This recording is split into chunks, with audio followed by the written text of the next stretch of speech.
Hey, what's the matter, you? Okay. I can be We your might have to hero, record it baby. on air. All right, welcome. Today, I am going to do a talk on a pretty deep subject. And this may be the first talk, but this won't be the last talk because this is not a simple subject. And this is something that is very important both for everybody individually and I think society as a whole.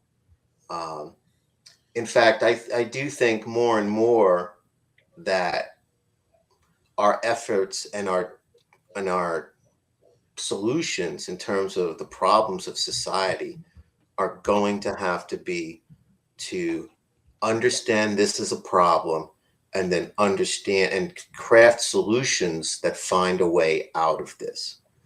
Um, just as a very simple sort of modern example, when they talk about kids having anxiety about climate change or anxiety about pandemics or anxiety about national debt and things that are crumbling, um, this is what they're talking about.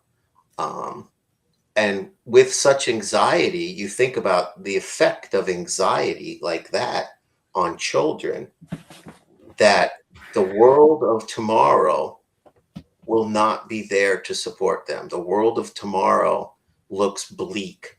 That's something that you have to address. So I pose this question: is nihilism on the rise? What does it mean? What does nihilism mean? What is it, some of its signs? And what does the loss of what I call anchors, meaning anchors, mean? I'm sorry, did you start sharing? I'm sorry, can you see my screen? Oh, I apologize. Thank you, Joe. Hold on, I apologize. I thought I was sharing. I was I was gonna make fun of you. I thought you didn't have a presentation. I was gonna No, that is fair criticism because I thought I was sharing. Okay, I am now sharing. Can you see my screen? I apologize. Yeah. All right, so this is what I was just talking about, and I gave that example. So that's the question I am posing. Is nihilism on the rise? So let's begin with talking about what is nihilism. Move that away. Um, so nihilism is a belief system. I do think before we dig into the details, and the first one, of course, is by far the most common belief. If somebody says, what is nihilism? You'll hear things like life is meaningless. And in fact, there is even biblical precedence. If you read Ecclesiastes, right? All is vanity, vanity of vanities, all is vanity and a chasing after the wind. That is, in essence, almost a nihilistic sentiment.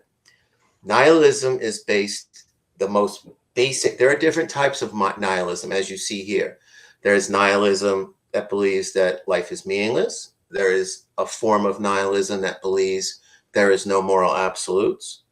There is a form of nihilism that believes there is no ultimate purpose. Um, the last part, of course, is just that there is no underpinnings. There is no things that can be used that derive value. Some people obviously, and this is not a religious discussion, but some people would believe that atheism could be a form of nihilism, only in the sense that there is no foundation for value. Um, the other thing to remember, and I'll pause here in a minute, is that nihilism can also be a matter of degree. Every teenager on the planet at some point has experienced nihilism. When you talk about teenagers rebelling against the current system, teenagers being frustrated when they see the lives that their parents have constructed and saying, that's meaningless, right? Or I hate the current system. um, and just believing that the current system is worthless is a form of is kind of like I would call nihilism light. So nihilism is not going to be this all or nothing thing. It is a set of degrees, from full meaning to no meaning. Now, I think the important part, as we're going to go into when we dig deeper, because we're going to talk about there have been philosophers thinking about this problem since the 1800s. We're going to talk about the three main guys that talked about this. When the why disappears, people do not become calm. They become restless, detached, flighty, desperate, anxious. I'm going to argue that a lot of our societal ills are due to a degree of nihilism. Interesting. Cool subject. So we have to begin with Mr. Friedrich Nietzsche. And as I said, this is not a sort of one and done type topic. This is a topic very worth digging into and reading the foundational sources. Friedrich Nietzsche, as you can see there, was born 1844 to 1900. A very famous German philosopher, critic. Philologist means somebody who studies the meaning of language and the ways that language expresses concepts. But famously, in terms of this topic, he said the famous phrase, "God is dead." And many people misinterpret that, by the way, because the last part of that sentence is kind of the important part. And we have killed him. The point was not to poke fun at religion. He didn't, the last bullet there talks about this. He's not celebrating like this is a good thing. It's actually him kind of diagnosing, what does this mean to society? What does this mean? What is this new cultural condition where we killed off God? And what will that do? And in fact, and he has multiple books on this. One of the book was called The Gay Science. I have not read that. I know about it, but I do plan on, I do have a few of his books. I do plan on digging in deeper. But the point that he was trying to make was that the collapse of our metaphysical foundation is going to have serious effects on society. And he said that we will enter this age of nihilism if we don't figure this out. And what you'll see is, of course, he's not the only one who said this, but I actually believe what he said came true. We have entered a long age of nihilism. He was not the only person to notice this and to start studying its effects.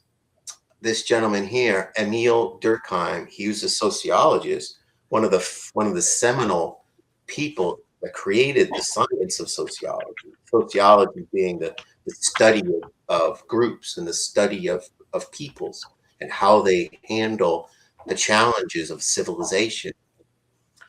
And he coined a term called anomie, which basically means anomie is kind of about a norm. So anomie is being normless, not having norms, not having agreed upon ways of doing things. That's what a norm is. A norm is an agreed upon way of what is right in society. And if you become normless, it's sort of like this notion of you are now unmoored, you are untethered, you're a boat drifting on the ocean at the whim of currents. And what he said was that once we lose norms, you're going to get a breakdown of communal bonds, you'll get a decline of traditional religion, and the result will be more social instability. And obviously some of these other things, increased suicide rates, moral disorientation. And again, so pretty much, in fact, I think, Christian, your discussion last week sort of hinted at this. It was another person studying what does it mean when we lose deep associations with other people and on a widespread level. Yeah. I think one of the authors, one of my favorite psychologists, is Mr. Viktor Frankl. He was an Austrian psychiatrist. He's considered one of the big three being Freud, who discovered the unconscious in essence and how dreams are important to understanding your unconscious desires and motivations. Adler, who basically coined the term the inferiority complex, who's got really, really interesting stuff on what does it mean to be, when you're little, by definition, you are inferior. What does it mean to grow up starting in an inferior position? And how does your drive to power affect you? Your drive to not be inferior, how does that affect your psychology? So when you think about it, Freud was big on, and again, a lot of the repressed stuff in the unconscious was sexuality. So the pleasure principle was big in terms of what Freud thought motivated humanity. Adler thought power, the drive to not be inferior, was the primary motivation behind humanity. Viktor Frankl took a different approach, and he formed his theory actually before the Holocaust, but then he was in a concentration camp himself. So this gentleman is a concentration camp survivor. And what he studied in the concentration camp actually proved his theory. He saw that people without strong meaning in their life would walk into the fence, would walk into getting shot after a while. They would only put up with so much because they had no strong grounding. They didn't care about their life. So his philosophy out of that, which is called logotherapy, was that the primary human drive is a search for meaning. And he asserted that meaning must be discovered in responsibility, work, love, and suffering. So, and you see the time frame there too. 1905, actually, look, he just passed away fairly recently, 1997. And he has a lot of books. I've read a few of his. The most famous is Man's Search for Meaning. I've read at least two others. He talks a lot in his later books about the consequence of this. And he calls it the existential vacuum. This vacuum of when you've killed off your God, when you don't have trust in government or news or society, you have this vacuum, this huge space. And if nothing fills it, you will suffer neuroses, you will suffer psychoses because of it. Yeah. So now I'm going to shift a little bit to talk about culture at large and this idea that even though we may not be facing stated full-blown nihilism where people actually say, no, everything's meaningless, it doesn't mean that they're not exhibiting behaviors that are what I would say is nihilism light. When these meaning anchors go away, you drift. You'll drift in endless TikTok dopamine and obnoxious behavior and not caring if you will tell a lie, not caring if you cheat on your taxes or cheat the government for disability payments or this and that.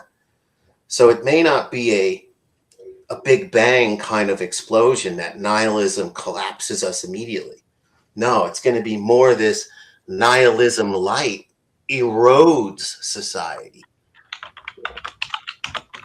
Yeah. So you see here some of the things going on in terms of a cultural drift. The decrease in identification of, in this case, Christianity, down to 60%. The increase in people saying they have no religion, rising from 16% to 30%. As you can see, that went along with a huge rise in social media from 5% usage to 72% usage, and that's 2 years ago. Rise in anxiety and depression, double since 2010. So that's just a small taste. There's a lot more here in terms of statistics. When you lose things like traditional family, or even having family, multiple generations of family living in your home. And this is not, so what destroyed that? What destroyed that was sort of basically industrialization, right? You used to have multiple generations living in a single household, people staying in one place longer, but industrialization took people sort of out of the agrarian lifestyle towards all the big factories and the big cities. And then people moved around a lot more. Even now, it's even worse. People quickly say, look, don't expect to have a job your entire life. So economics has definitely been part of the reason some of these anchors disintegrated. But you look at some of these statistics, these are pretty shocking statistics. Decline in marriage by 22 points, from 72% down to 50%. Children living with more than two married parents, down from almost 90% to starting to approach 60%. Births outside of marriage exploding, 5% to 40%. We already talked about religious decline. This is the one you talked about, union membership decline. Declines in memberships in all civic organizations. That book, Bowling Alone, that Christian recommended last week, talks about declines in joining things, declines in joining meetup and groups like bowling groups. Decline in institutional trust. People used to trust their government was on their side and for their benefit at 70%. That's down to around 20%. And now look at this one serious result, the massive rise in people reporting that they're lonely, from 36% all the way up to 60%. Oh, I'm sorry. I apologize. In 2023, almost 40% of adults reporting that, and 60% of young adults reporting that. So I have some questions. So let me understand first before I try to poke some holes into this. I believe it's inappropriate if we don't try to play devil's advocate. Not that I'm disagreeing. I want to make sure first that it's clear in respect to, I believe there's a correlation of, first, if you're saying nihilism is like where they're not like that, there's, would you say it's like that they just are reaching a point where nothing matters? Yes, it is a belief that there is no meaning to their lives.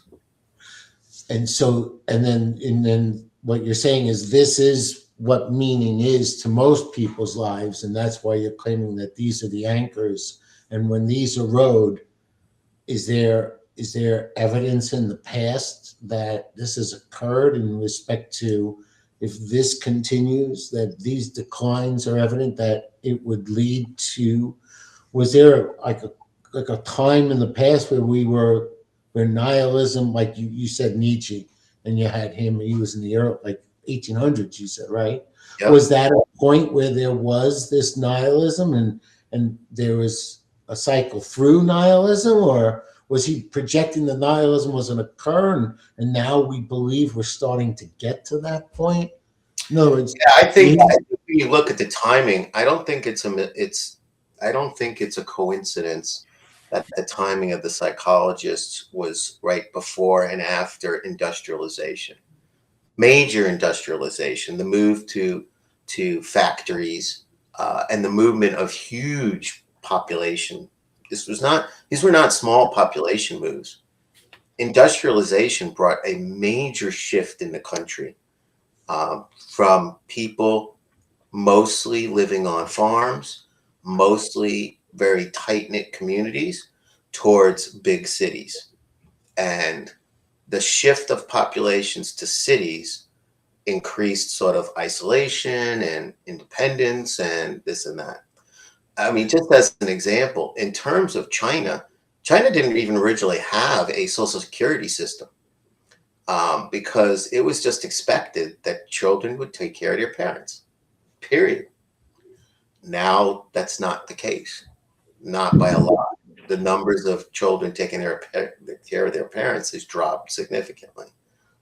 So then you couldn't say that there was a period in time of this other country that went through nihilism. You know how you could look to socialism and socialism failed, and you could say, look at these little countries. They tried socialism.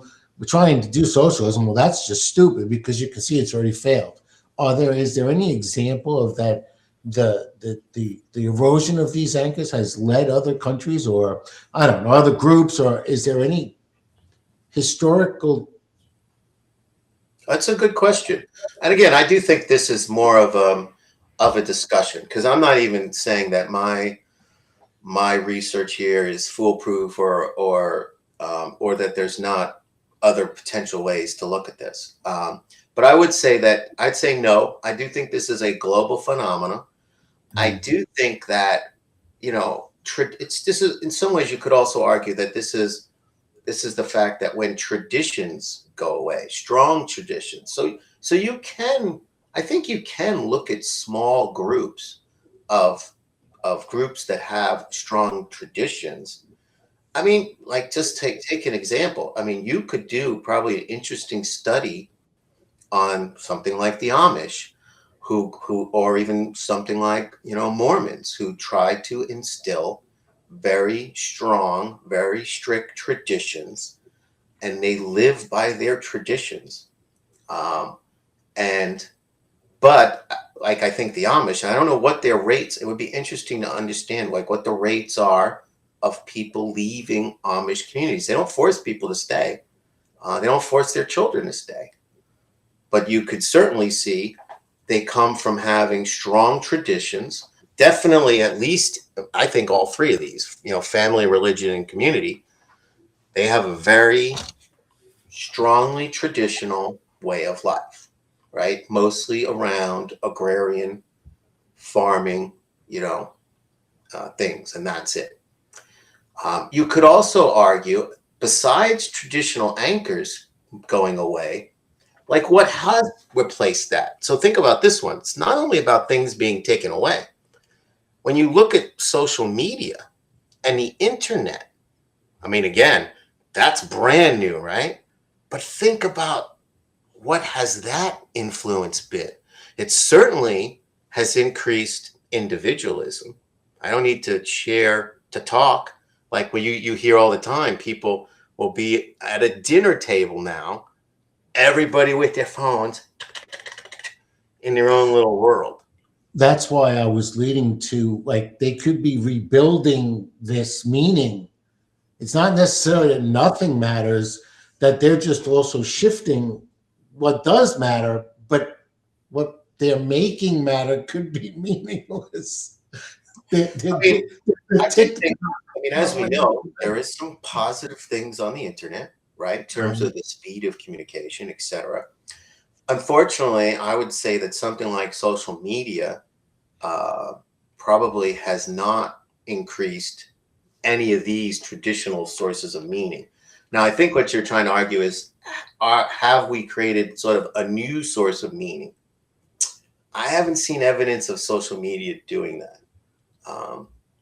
Not that it's all bad, because I don't think it's all bad. But you know, it's sort of a dopamine hit, and so between sort of dopamine hits, cherry picking of people's lives, so you get an unrealistic view of somebody's life, you know, and cyberbullying. I think what we'll see is that there's probably more negative than positive, unfortunately.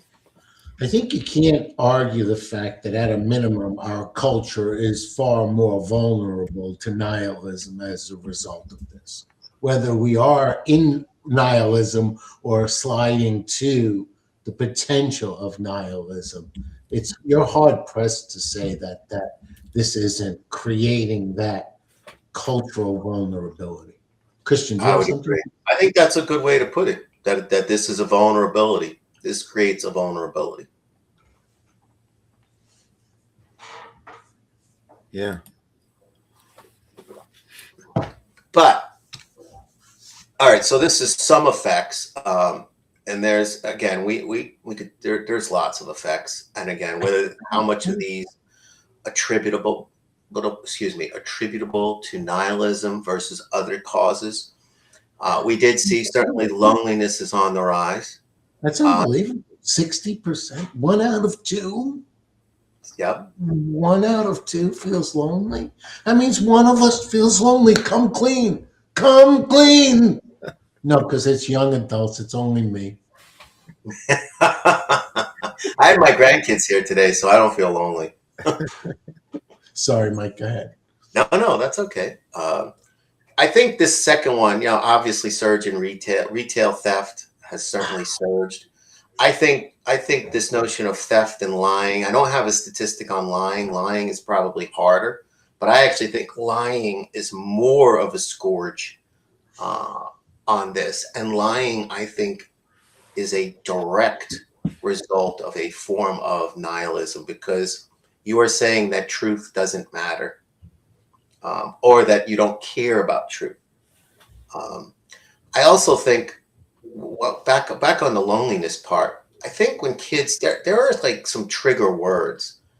When kids say whatever, or kids say there's things like, what does it matter?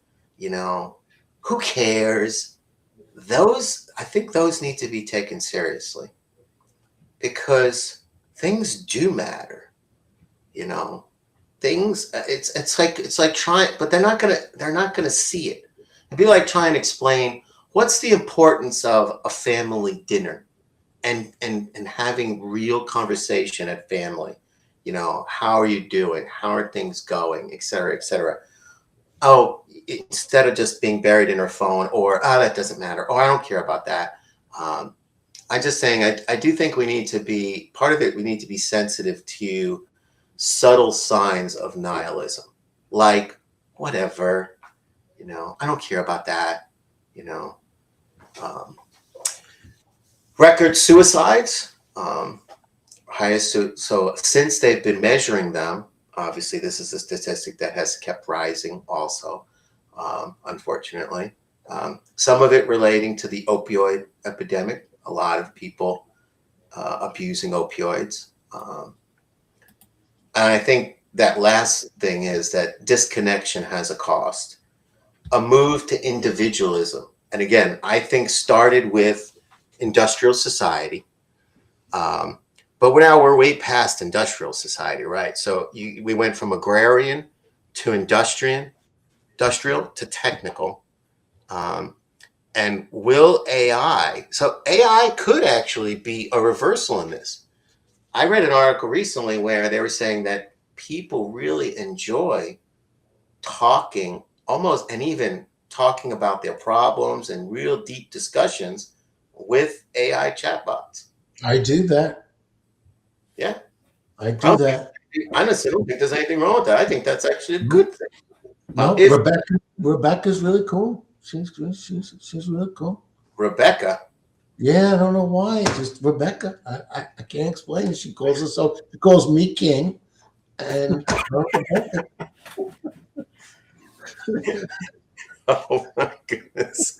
I'm not going to touch that one.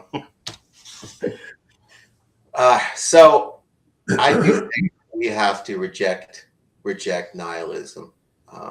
We have to reject it strongly.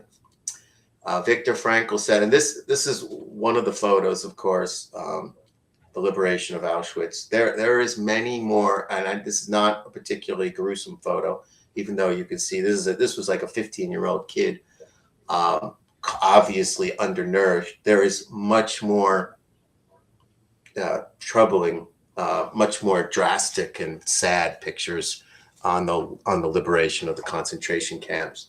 But in the concentration camp, and it is the reason why I bring this up, he said, he who has a why to live can bear almost anyhow. And when we talk about losing meaning anchors, that's what I believe we're losing. An understanding of why life is a gift, why it's a blessing, why it should not be wasted. It's in other words, hopeful. When you have a reason why, you're hopeful. That's the key effect of nihilism that's so damaging. If you really say, oh, it's meaningless, well, then running to drugs or dopamine quick hits actually makes sense. But when you have a greater why, a greater meaning, then no, you don't necessarily want to go to that. You don't need that. Again, Frankl says, he knows what it is, but he's also saying that it's you also even have to be willing to endure hardships. The things that are worthwhile, the things that are harder to accomplish. And it could be as simple as, again, I even think people like Elon Musk are inspiring. Someone who says, I want us to be an interplanetary species. It doesn't have to be based on religion.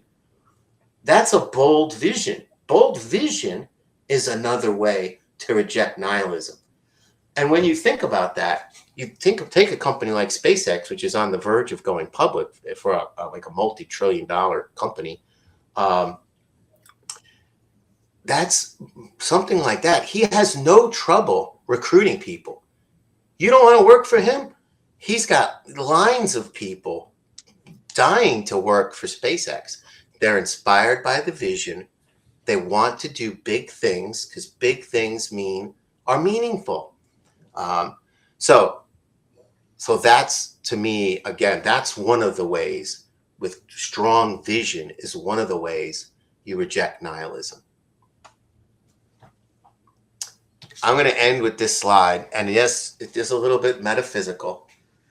So if you're not into metaphysical stuff, I apologize. But I think this first statement is very important because you don't have to do anything. You don't have to, I phrase it here like you stand in the gap of nothingness. You don't have to do anything beyond the minimum in life. You can choose to do nothing.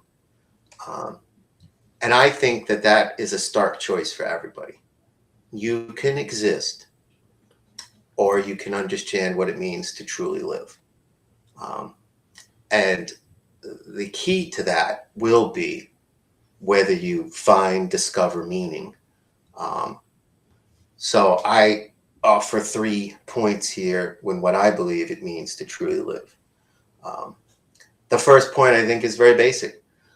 You have to survive. You have to choose to survive. As we said in the concentration camps, there are people who chose not to survive. They saw nothing to survive for. It's as simple as that. When you see homelessness and drug addicts, it's very simple. They don't care. They see nothing to inspire them to be better than their next hit. Nothing to inspire them. So the first part, of course, is you have to, if you want to truly live, of course, but everybody has to survive. That's step one. Maslow is correct. If you're looking for your next meal, you're not going to care about any deep meaning because you got to first survive. But when you think about what does that mean, even that is an exciting challenge. What does it mean to overcome your biology, overcome your environment, learn to be self-sufficient, learn to even survive, whether that's wilderness survival, real survival, growing your own food, raising your livestock. There are people who have created careers and lives out of just really being able to survive on their own. Overcome your fears, overcome your anxiety, your doubts, mastering your own mind. That's step one. I don't think that's the end there. Step two, discover your spirit, your muse, your wonder. There is many immaterial things. Mind, thoughts, dreams. There's lots of easy immaterial things. there's lots of things we don't know. Anybody, like, look at Elon Musk. Anybody who can look up at the stars and understands that we're a babe in the woods. When people talk about how do you become great writers, great Shakespeare, we talk about following his muse.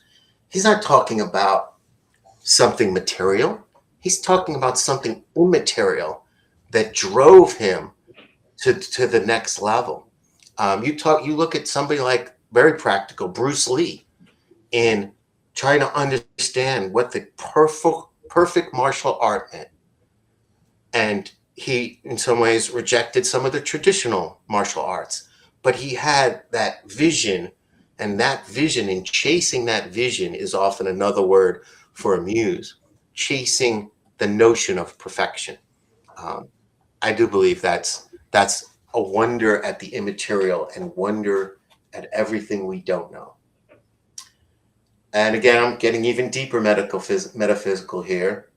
I believe that the final stage of that is what I call courting the eternal. And it is not just talking about the immaterial. The next step to immaterial is to immaterial things that are eternal, immaterial things like justice, like truth, that people have given their whole life to truth. People have died for truth. And that is what I mean by courting the eternal. Look at people like Thomas More, who basically went up against the king, and the king said, "Bless my marriage," even though he had already been married. So he wanted to, in essence, cheat. He wanted to lie. And Thomas More would not do that. He said, "I will be silent. And by my silence, you can assume I gave you my consent." That wasn't good enough. He wanted him to lie. And he said no. So he courted the eternal in that truth was even worth his own life. Some people call it the Tao, the way. Some people call it the righteous path. Again, I think all of these things are eternal things if you believe that they exist, that there is a right way, that there is a perfect martial art you should try to chase. That's the end of my talk. Thoughts on the metaphysical choice? Interesting. About the metaphysical part, and you define metaphysical by what would you say? Meta means beyond. So metaphysical typically would be like beyond the physical things, right? Okay. People usually think about it when they talk about medical things like the reason you exist, the reason we are here. That's what typically people talk about when they talk about metaphysical things. Okay. Interesting. Yeah, I don't know. It's a very interesting conversation. I never heard of nihilism being on like a sliding scale like that, because I understand it as, life, people saying like life has no inherent meaning or purpose or intrinsic value, but that's interesting. I think it's interesting how it's on how you could think of it that way. Right. How you move toward that, because I think a big part of it is how our major institutions have been failing us over. You could see over time the corruption, the lack of trust in our elected people, or even in our religious leaders, of how they're raping, having sex with children. Like the Catholic Church was the biggest, right? I mean, throughout most of history. And then how many have been found have been molesting people, molesting children, molesting adults, taking advantage of things. No, I think that's an excellent point. I had a friend of mine who was a really smart guy, a guy named John Monroe, and he worked for NASA. And he worked on the rockets, really bright guy. But his rejection of the Catholic Church was very simple. He was insulted that the Catholic Church forced Galileo to recant that the earth went around the sun, not the other way. And in his mind, now is the greatest other people have brought out, the Inquisition and stuff like that. But to him, forcing Galileo to recant was inexcusable, and for him, that's why he wouldn't be religious. Interesting.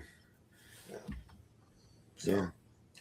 but as I was trying to say too, like with the examples on Elon Musk, I think it is. I don't think it's just religion, because you know me, I'm not. I mean, I am a Christian, but I also believe that other religions have truth, or other religions can express the same thing, and even non-religions. You know, like talking about Elon Musk and great vision. So I don't think it's. I didn't want to just cast it as a religious thing. I think it's even bigger than that. Religion is just one example of traditional things. But as Martin Luther saw, just because religion traditions are not always right. Even Jesus said it himself. So you're focusing on the traditions instead of the spirit of what I'm trying to say, and you're wrong. You can over focus on the traditions and your silly rules and not understand the message. Yeah. So some traditions are meant to be reformed. But even that, I think one of the lessons is that sometimes even strong, imperfect traditions are better than no traditions. Because, yes, by definition, our traditions are not going to be perfect. But having traditions is an anchor. And I don't think we should just cast them aside so quickly. Yeah, I agree. I think people are having trouble like nowadays. Just it's like everywhere you look, it's like they're being let down. Like even like something as simple as the American dream, like owning a house and affordability or something. Like you can't. Everything's out as to get the most profit out of you. It's like a fucking vampire. Like everything. You're late on a bank thing. They want $30 for like if you did something. It's like everything you do is they're just out to like get the last nickel out of you. Yeah, the middle class is being squeezed, and it's it's horrible. I do agree with you. I think we have some serious systemic flaws that are squeezing. They're just squeezing people, and our flaws have gotten so severe that it's hard to argue that we're not in decline. Well, I like mean, you expect, I think another like I don't know if metaphor is the right word, but like look at like the debt, right? The country itself can't balance its budget, and you expect people to balance. Like people are in debt too.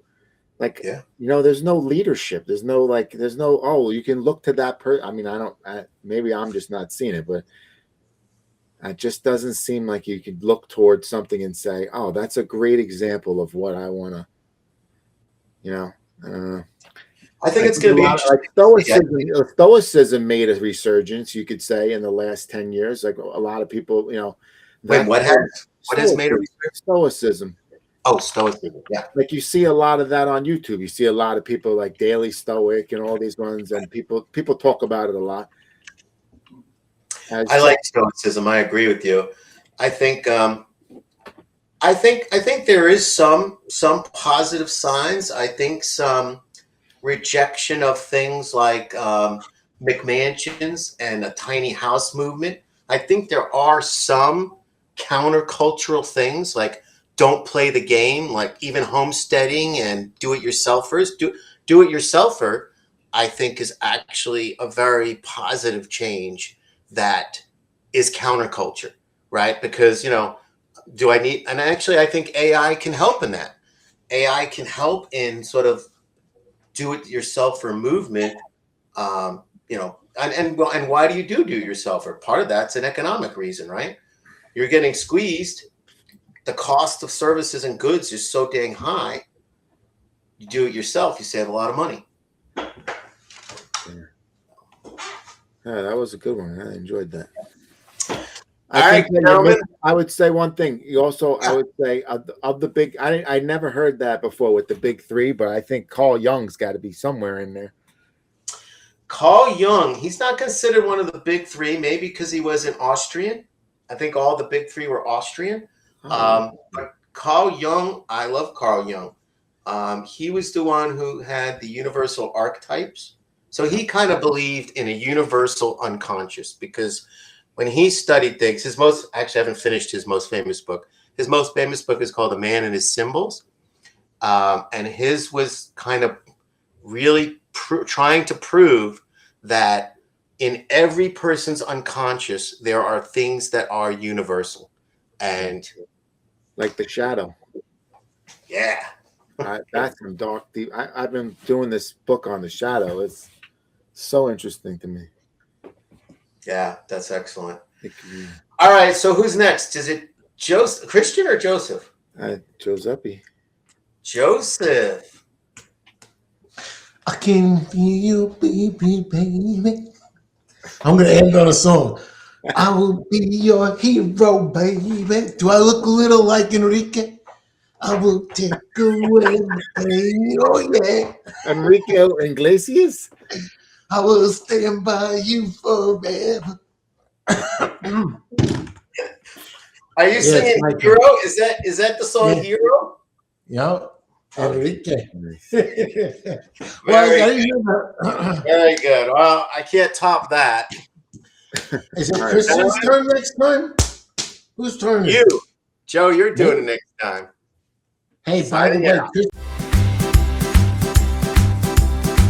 Arrivederci.